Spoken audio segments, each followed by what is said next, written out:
Pernikahan sepasang anak di bawah umur di kota Parepare, Sulawesi Selatan mendadak viral dan menjadi perbincangan setelah foto-foto pernikahan keduanya tersebar di sosial media. Mempelai pria diketahui berumur 16 tahun, sementara mempelai sang wanita masih berumur 14 tahun. Keduanya juga masih berstatus pelajar SMA dan SMP di Parepare. Ya, dari video tersebut dapat kita ketahui bahwa fenomena perkawinan anak di Indonesia itu masih marak terjadi gitu. Sehingga hal ini tuh berdampak pada salah satunya yaitu terjadinya kepadatan penduduk. Maka kami dari Kelompok 5 akan menjelaskan mengenai bagaimana sih pengaruh perkawinan anak terhadap kepadatan penduduk. Sini ada gambar peta persebaran perkawinan anak di Indonesia per tahun 2021 yang bersumber dari Badan Pusat Statistika yang memperlihatkan 5 kategori warna berdasarkan proporsi jumlah persennya, yang dimana proporsi jumlah persen itu dimulai dari 2,89 sampai 4,82% yang berwarna kuning cerah, kemudian 4,82 sampai 7,08% yang berwarna kuning sedikit gelap, lalu 7,08% sampai 10,67% yang berwarna oranye cerah, lalu ada 10,67 sampai 14,05% yang berwarna orange sedikit gelap, dan 14,05 sampai 17,70% yang berwarna merah. Dapat dilihat dari warna dan proporsi jumlah persen dari warna kuning sampai ke merah ini ditentukan dari warna kuning sebagai yang terendah dan warna merah yang sebagai tertinggi, yang dimana pada data dari yang terendah yang berwarna kuning dengan proporsi jumlah persen 2,89 sampai 4,82% terdapat 6 provinsi yang masuk kepada kategori terendah, yaitu Aceh, Sumatera Utara, Sumatera Barat, DKI Jakarta, daerah istimewa Yogyakarta, dan Kepulauan Riau. Dan juga di mana ada yang tertinggi masuk pada provinsi jumlah persen 14,05 sampai 17,70% dengan total 4 provinsi, yaitu Kalimantan Tengah, Kalimantan Selatan, Sulawesi Barat, dan Nusa Tenggara Barat. Baik, selanjutnya masuk ke dalam bagian data perkawinan anak. Berdasarkan data BPS 2017, pada tahun 2015 terjadi kasus perkawinan anak di 22 provinsi dari 34 provinsi yang ada di Indonesia.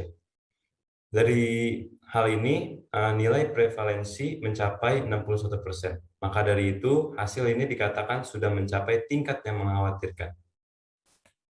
Selanjutnya masuk ke grafik perkawinan anak tingkat provinsi. Pada tahun 2019, di 34 provinsi masih banyak sekali terjadi kasus tentang perkawinan anak itu sendiri. Maka dari itu, top 3 yang sangat tinggi, yang pertama yaitu daerah Kalimantan Selatan dengan nilai 21,2, yang kedua yaitu ada Kalimantan Tengah dengan nilai 20,4, dan yang ketiga ada Sulawesi Barat dengan nilai 19,2.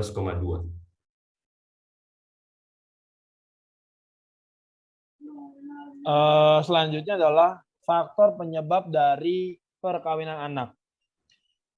Kelompok kami membagi penyebab perkawinan anak di dalam 2.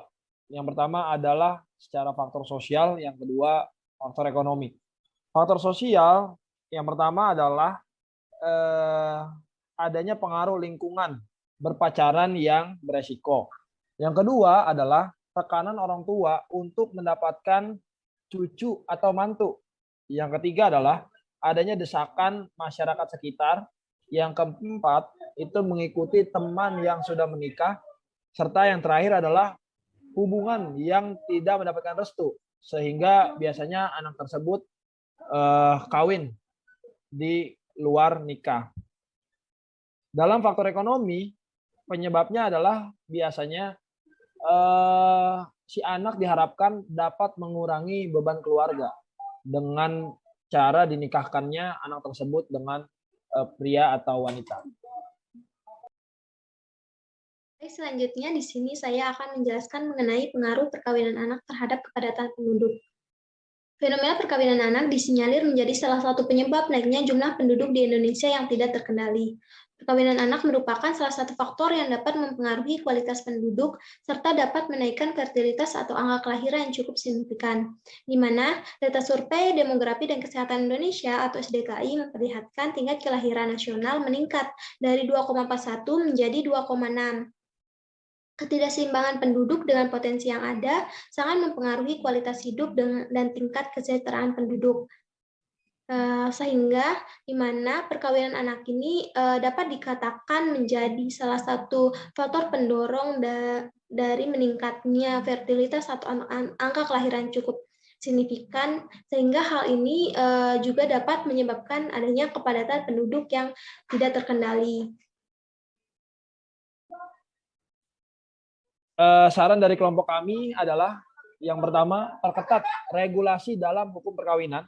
Yang kedua adalah berikan edukasi kepada lembaga sosial serta tokoh sosial untuk memberikan pemahaman agar tidak membenarkan pernikahan muda. Sekian dari kelompok kami, dan berikut adalah daftar pustaka yang kami gunakan untuk mencari data-data terkait.